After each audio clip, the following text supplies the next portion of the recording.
അതന്നെ വേറെ എന്താണ് പഠിപ്പിക്കാൻ? Post fertilization simple. എന്നാ പറ എന്തൊക്കെയാണ് ഇത് പഠിച്ചിട്ട് എപ്പോഴും ജീവിതത്തിൽ ഉപയോഗിക്കും.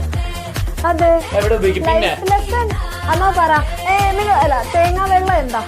തേങ്ങാ വെള്ളം തേങ്ങേന്റെ മൂത്രം ഒന്നല്ലെന്ന് എനിക്കറിയാം. പക്ഷികളല്ല ചെടികൾ മൂത്രം വയ്ക്കില്ല. അവരുടെ ആൻസർ സീഡിന്റെയും ഫ്രൂട്ടിന്റെയും ഉള്ളിൽ എന്തോ ഉള്ള എക്സ്ട്രാ സാധനമാണല്ലോ. ജിമ്മിൽ പോയി ഓക്കെ. നിങ്ങള് ഫെർട്ടിലൈസ് ഒക്കെ ചെയ്ത് നന്നായിട്ട് ഹാപ്പി ഫെർട്ടിലൈസേഷൻ. അങ്ങനെയാണ് പക്ഷികളല്ല ചെടികളുടെ വേറൊന്നും വേണ്ട.